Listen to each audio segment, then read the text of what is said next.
Brian, please put that napkin down and stop waving it around. I was just trying to signal the waiter for more warm bread. You are not on a deserted island asking for emergency rescue help. Why is everyone at the next table looking at me so strangely? Because you just used your expensive tie to wipe your messy mouth.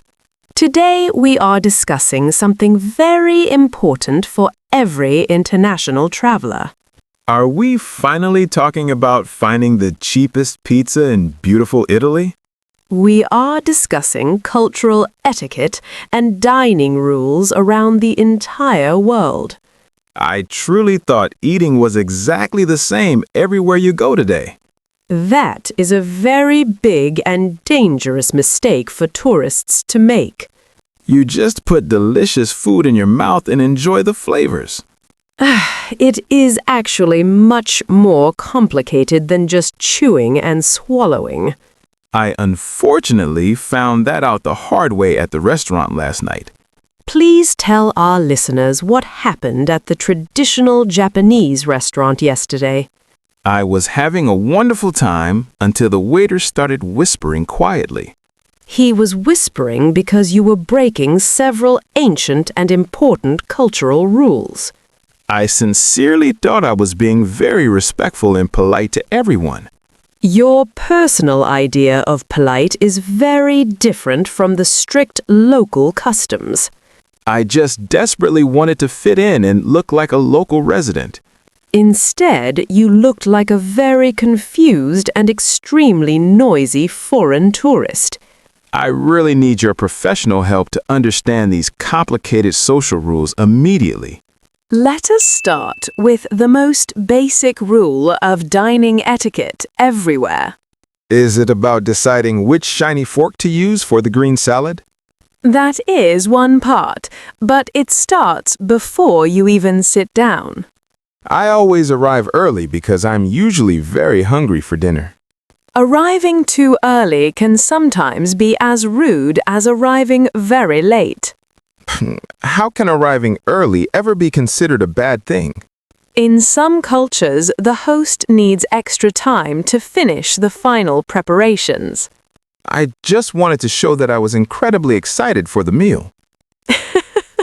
You were standing at the door while they were still cooking inside. I also brought a very large gift for the nice host family. Giving a gift is wonderful, but even that has specific cultural rules. I brought a giant clock because I thought it looked very expensive. In some Asian cultures, giving a clock is a terrible sign of bad luck.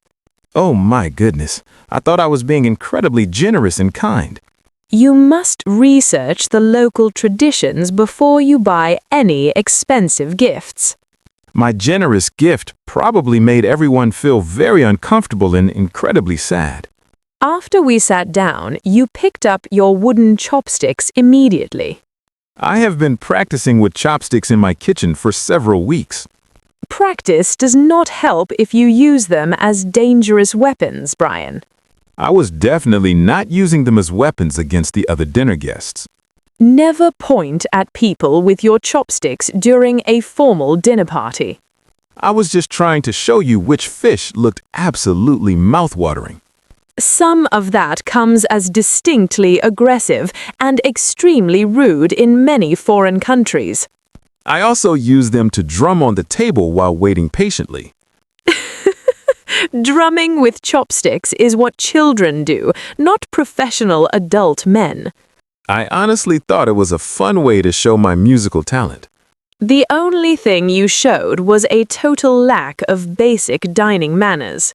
Then I did something that made the poor waiter almost faint entirely. I am genuinely afraid to ask what you did with your rice bowl. I stuck my chopsticks vertically into the rice so they stayed standing up. That is a famous symbol of death in many Buddhist cultures. I just wanted to keep my chopsticks completely clean and off the dirty table.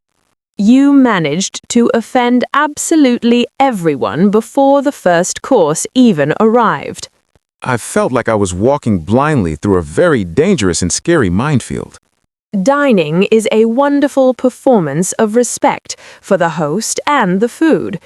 I mistakenly thought the food was the only thing that actually mattered there. The delicious food is important, but the atmosphere is even more important. I was just trying to be the loud life of the party as usual. Sometimes the best dinner guest is the one who speaks very quietly. Being quiet is definitely not one of my natural strengths at all. You were talking so loudly that the head chef came out to look. I thought he wanted to hear my funny story about the crowded airport. He was probably checking to see who was making all that terrible noise. Do you think I can ever fix my ruined reputation at that restaurant? It will require a lot of practice and a very humble attitude now. I am truly ready to learn the right way to behave socially, Sarah. We have many more rules to cover before the main course is served. I sincerely hope the main course does not involve any more dangerous weapons. The hot soup has finally arrived, so please try to eat it quietly. But I read that in some cultures, slurping loudly means the food is delicious. That might be true in some places, but definitely not in this formal restaurant. Oh man, this traditional noodle soup is absolutely mouth-watering and perfectly spicy today. Everyone is looking at us because you sound like a loud vacuum cleaner. I am just showing my deep appreciation for the talented chef's hard work, Sarah. You are showing a total lack of basic self-control and proper table manners. It actually tastes so much better when you breathe in the cool air. You are splashing hot soup on the table and also on my favorite dress. I honestly thought I was being a very complimentary and happy dinner guest. Polite compliments should always be spoken, not made with loud, wet sucking noises. Fine. I will eat the rest of my soup in total, complete silence. Thank you very much, because that would be a wonderful change for everyone here. It is very hard to enjoy food when you have to be so incredibly quiet. Formal dining is about showing respect, not just satisfying your own hungry stomach. I will try my best to act like a civilized and very quiet human being. Now that the loud soup is finished, we can finally try the main course. I really need to blow my nose very quickly right now, Sarah. No, Brian, do not ever do that at a public dinner table. My nose is running from the spicy soup, so I really cannot help it. If you absolutely must blow your nose, you must leave the room immediately. It is just a completely natural human thing, so why is it a big deal? Blowing your nose at the dinner table is extremely offensive in many traditional cultures. In my family, we usually just do it and then politely continue eating. Well, you are not eating with your family. You are in a polite society now. I would just use my white napkin and quietly hide my face like this. Stop doing that right now, because that is even worse than the loud slurping. I truly feel like I am a criminal just for having a minor cold. Please just excuse yourself from the table and go to the restroom right now. Fine, I will go to the restroom, but my expensive food is getting cold. Cold food is much better than completely ruining the appetite of everyone around us. I will be back in 2 minutes with a very clean and quiet nose. You are finally back from the restroom, and you look very confused once again. I just tried to give the nice waiter a cash tip as a friendly gesture.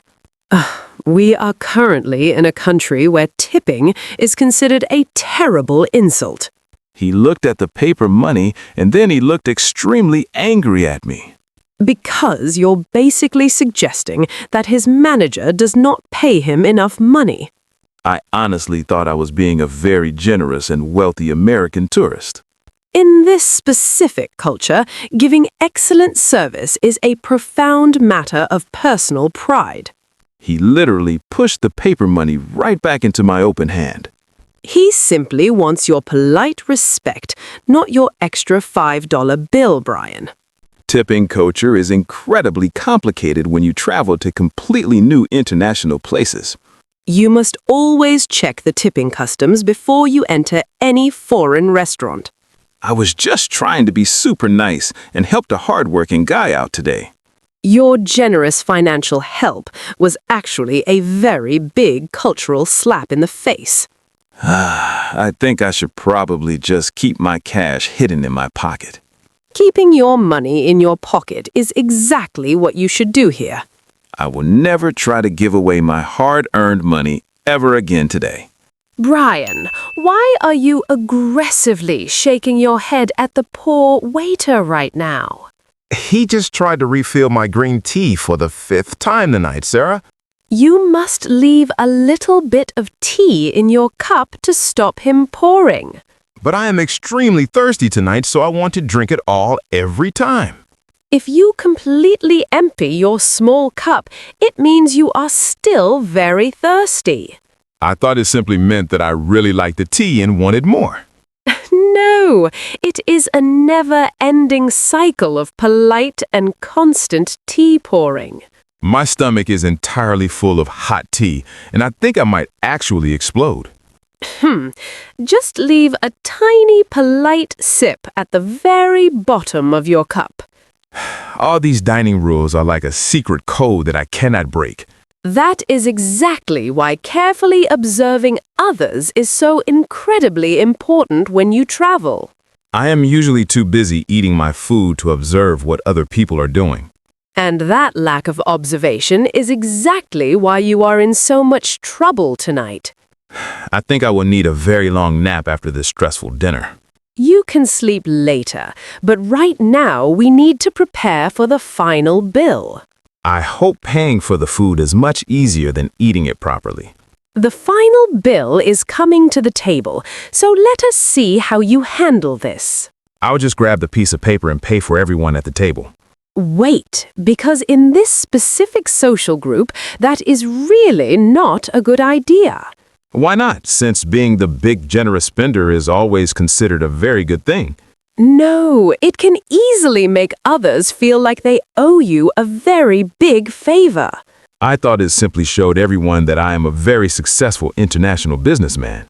It can actually make your gracious host feel very embarrassed and extremely small today.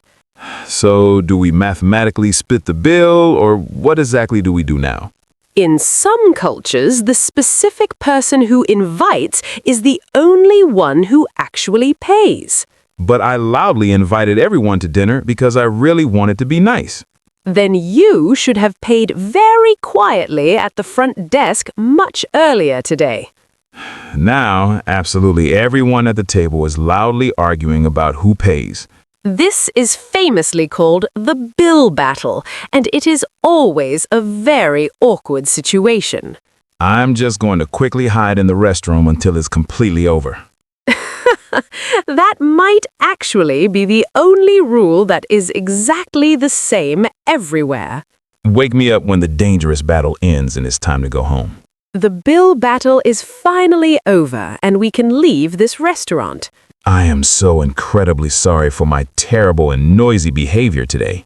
You did not mean to be disrespectful with the chopsticks or the soup. I am just a very foolish tourist, making too many cultural mistakes. We deeply appreciate their patience and their wonderful hospitality this evening. The hot food was absolutely mouth-watering, even though I ate it completely wrong. The host is smiling now because he sees you are truly sorry. I think a sincere apology is the most important global language everywhere. Apologizing politely can easily save you from a major international dining disaster. I will never eat hot soup or use chopsticks without asking you first. That is a very wise decision for your future international travel plans. I feel like a giant elephant in a very small china shop. You just need to learn a few polite phrases before we travel anywhere. I promise to be a much better student starting from this exact moment. We'll practice your new skills at breakfast tomorrow morning. I hope breakfast doesn't involve any complicated rules or dangerous weapons. You need to learn polite questions before you travel anywhere new, Brian. What exactly should I ask when I enter a new foreign restaurant? You can always safely ask, is it acceptable to leave a tip here? That is a very smart question to avoid making the waiter incredibly angry. Or you can simply ask the host, what is the custom for paying the bill? Asking all these questions makes me feel like a confused little child. It is much better to look confused than to look extremely rude and arrogant. I guess local people appreciate it when you actually try to understand them. Showing honest respect is more important than knowing every single rule perfectly today. So is it culturally acceptable for me to order some more sweet dessert now? I think you have had enough food for one entire stressful evening. But learning about cultural sensitivity makes me feel very hungry once again. Cultural sensitivity means watching others carefully and politely adapting to their normal behavior. I will keep my eyes open and my loud mouth mostly closed. That is definitely the best strategy you have ever had in your entire life. I am now a very polite and incredibly respectful global traveler. We will see how long that lasts on our next big exciting adventure. I promise no more loud drumming with any kind of dining utensils ever. I really cannot handle another embarrassing dinner like this one tonight, Brian. Tomorrow we are safely eating at a standard American burger place instead. Even a burger place has basic rules about chewing with your mouth completely closed. I will try my very best to chew my food like a civilized gentleman. Navigating foreign dining etiquette can be tricky but always very exciting. Just remember to ask polite questions and never stick chopsticks straight into your rice. Always apologize politely if you make a mistake and keep learning new things. And never use your expensive tie as a dirty dinner napkin again. We hope you enjoyed learning about cultural dining disasters with us today. Practice these important social rules so you never look like a foolish tourist. Learning new customs is a beautiful way to connect with different people everywhere. All this talking about mouth-watering food is making me want a late snack. Let us go find a quiet place where you cannot break any more rules. Thank you for joining us today, and we'll see you next time. Now it's time to practice everything we learned in this fun lesson. If you're committed to making this 15-minute plan a part of your life, show your amazing energy by smashing that like button right now. Be a true hero for a friend by sharing this video with someone. Share it with someone you know who is too busy to study. And to lock in your commitment to this exciting daily challenge, subscribe to our channel today and smash that notification bell. Thank you so much for watching, and we'll see you very soon.